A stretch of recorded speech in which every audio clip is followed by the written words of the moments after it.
Assalamualaikum warahmatullahi wabarakatuh. Alhamdulillahirabbil alamin, hamdan wa syukranillah. Selamat pagi, siang atau malam buat teman-teman semuanya. Di sini kami akan sedikit berbagi ilmu atau memberikan edukasi terkait dengan akad pembiayaan salam.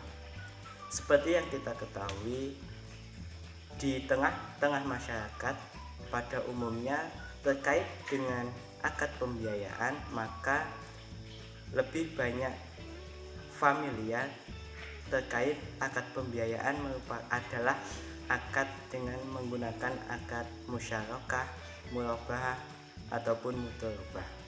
Padahal di lembaga keuangan syariah ada banyak sekali akad pembiayaan yang dapat digunakan.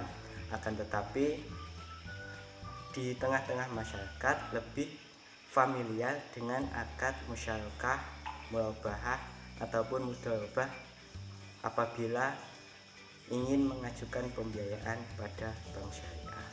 Nah, di sini kami akan sedikit menyampaikan ilmu terkait dengan akad pembiayaan salam.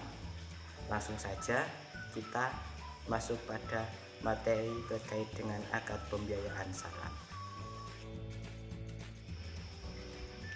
Jadi secara pengertian, akad salam adalah akad jual beli barang pesanan antara penjual dengan pembeli, di mana pembayaran dilakukan di muka pada saat akad dan pengiriman barang dilakukan pada saat akhir kontrak, di mana barang pesanan harus jelas spesifikasinya. Jadi sederhananya, akad salam itu merupakan akad jual beli di mana pada saat akad salam terjadi, maka jual beli yang dilakukan antara penjual dan pembeli itu, pembeli akan melakukan pembayaran di awal. Setelah pembayaran selesai dilakukan, maka barang baru akan dikirim oleh penjual. Sehingga dalam hal ini maka harus disyaratkan bahwa barang yang dijual oleh penjual itu harus jelas spesifikasinya. Hal ini bertujuan agar tidak terjadi penipuan antara penjual dan pembeli, sehingga pembeli tidak merasa dirugikan. Contoh sederhananya seperti kita saat melakukan pembelian di online shop, di mana sebagai pembeli kita akan melakukan pembayaran terlebih dahulu. Setelah kita melakukan pembayaran, maka pihak dari all shop atau penjual barang baru akan mengirimkan barang yang kita beli. Nah, selain akad salam biasa, maka terdapat juga akad salam paralel, di mana akad salam paralel adalah akad salam yang melibatkan dua transaksi, yaitu antara pemesan atau pembeli dengan penjual dan antara penjual dengan pemasok atau pihak ketiga.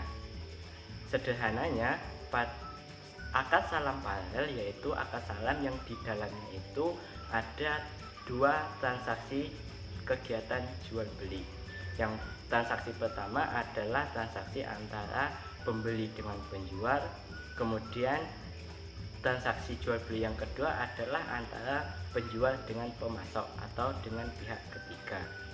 Dalam bank syariah kita dapat mengambil contoh biasanya pada pembiayaan untuk kebutuhan pertanian, di mana dalam hal ini maka bank syariah akan bertindak sebagai pembeli dan petani akan bertindak sebagai penjual, di mana bank syariah akan membeli kemungkinan hasil panen dari petani, karena dalam hal ini petani membutuhkan modal untuk menanam padi.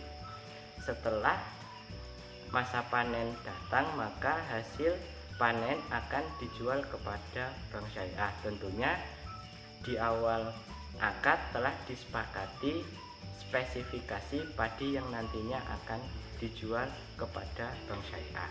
Itu adalah transaksi pertama. Transaksi kedua, maka setelah bank syariah mendapatkan barang berupa padi atau beras dari petani, maka bank akan menjualnya kepada supplier atau pihak ketiga, sehingga hal ini yang membuat akad salam dalam contoh kasus pembiayaan ini adalah akad salam paralel karena di dalamnya terdapat dua kegiatan transaksi jual beli. Yang pertama antara petani dengan bank, kemudian transaksi jual beli yang kedua adalah bank syariah dengan pemasok atau supplier. Selanjutnya adalah terkait dengan landasan transaksi akad salam. Terkait dengan landasan transaksi akad salam, maka telah diatur dalam Al-Quran dan Al-Hadis. Dalam Al-Quran telah diatur dalam surat Al-Baqarah ayat 282, yang artinya, hai orang-orang yang beriman, apabila kamu bermuamalah tidak secara tunai untuk waktu yang telah ditentukan, maka hendaklah kamu menuliskannya. Maksudnya, hal ini bertujuan agar kedepannya tidak terjadi kesalahpahaman atau tidak terjadi penipuan, karena telah dijelaskan di awal bahwasanya terkait dengan objek akad salam maka harus jelas spesifikasinya, sehingga dengan atas dasar ini maka diharapkan tidak terjadi penipuan atau tidak terjadi kesalahpahaman antara penjual dan pembeli terkait dengan spesifikasi objek transaksi salam tersebut, karena pada dasarnya jual beli adalah proses saling rela dan ikhlas, sehingga keduanya harus sama-sama diuntungkan. Sedangkan dalam Al-Hadis juga disebutkan bahwasanya barang siapa bertransaksi salam, hendaknya ia melakukan dengan takaran yang jelas serta timbangan yang jelas pula. Hal ini untuk jangka waktu yang diketahui. Maksudnya hal ini sama dengan ayat sebelumnya atau dasar hukum pada surat Al-Baqarah ayat 282, bahwasanya hal ini bertujuan agar pada saat transaksi salam itu objeknya itu harus jelas spesifikasinya. Hal ini sekali lagi bertujuan agar tidak terjadi penipuan, terutama untuk pembeli, karena sesuai dengan konsepnya akad salam adalah akad di mana transaksi jual beli ini pembayaran dilakukan di awal dan barangnya akan dikirim di kemudian hari, sehingga hal ini untuk meminimalisir terjadinya penipuan, karena pada syarat terkait dengan objek salam harus jelas spesifikasinya dan jelas pula takarannya. Selanjutnya yaitu adalah rukun transaksi salam. Rukun transaksi salam terbagi menjadi 4. Yang pertama yaitu ada transaktor, kedua objek salam, yang ketiga modal, dan yang keempat adalah sigot. Selanjutnya, apa yang dimaksud dengan transaktor? Transaktor dalam transaksi akad salam terdiri menjadi pembeli dan juga penjual, di mana pembeli sering disebut dengan muslam ilahi dan juga penjual disebut dengan al-muslam. Adapun syarat untuk menjadi seorang transaktor adalah cakap hukum dan juga balik. Selanjutnya yaitu ada rukun yang kedua adalah objek salam. Adapun objek salam dalam transaksi salam itu memiliki beberapa ketentuan. Yang pertama yaitu harus jelas ciri-cirinya dan dapat diakui sebagai hutang. Yang kedua, harus dapat dijelaskan spesifikasinya. Yang ketiga, penyerahannya dilakukan kemudian. Yang keempat, waktu dan tempat penyerahan barang harus ditetapkan berdasarkan kesepakatan. Dan yang kelima, pembeli tidak boleh menjual barang sebelum menerimanya. Dan yang terakhir dan poin yang keenam adalah tidak boleh menukar barang kecuali dengan barang sejenis sesuai kesepakatan. Rukun yang ketiga adalah modal, di mana dalam transaksi akad salam sendiri ada beberapa ketentuan modal. Yang pertama, alat bayar harus diketahui jumlah dan bentuknya, baik berupa uang, barang, ataupun manfaat. Yang kedua, pembayaran harus dilakukan saat kontrak disepakati. Dan yang ketiga, pembayaran tidak boleh dalam bentuk pembebasan hutang. Rukun yang keempat dalam transaksi salam yaitu adalah zigot.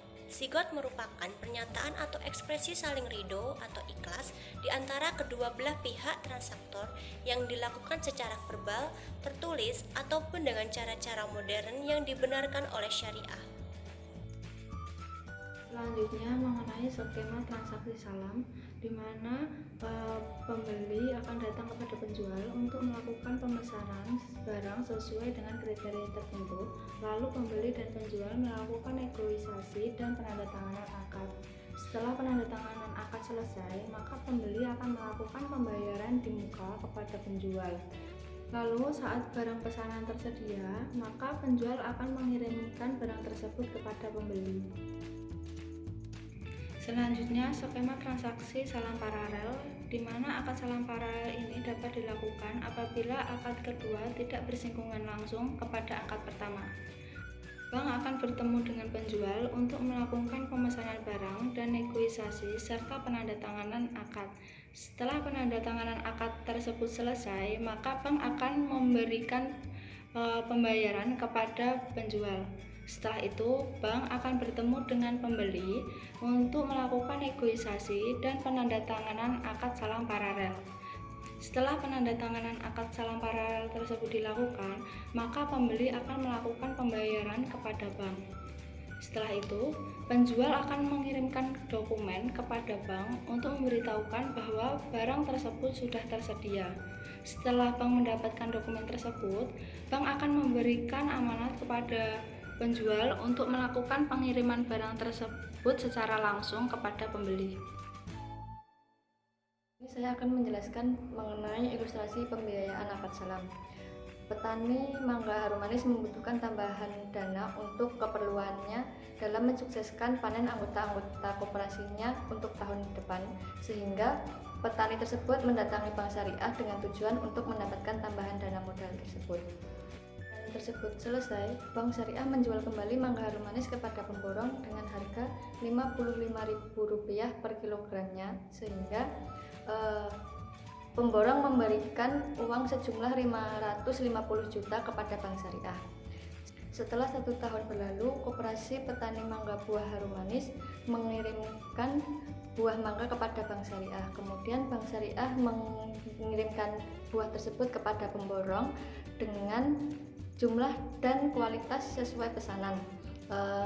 Dari ilustrasi tersebut dapat ditarik kesimpulan bahwa setiap masing-masing pihak yang terkait dalam akad jual beli salam mendapatkan keuntungan masing-masing. Yang pertama, para petani mangga harum manis mendapatkan keuntungan dengan hasil panen yang memuaskan karena keperluan dananya untuk merawat kebunnya dipenuhi oleh bank syariah, sedangkan bank syariah mendapatkan keuntungan 50 juta dari selisih harga jual dengan harga beli dari petani, sedangkan pihak pemborong mendapatkan keuntungan dari selisih harga beli dari bank syariah dengan harga jual di pasar buah mangga harum manis.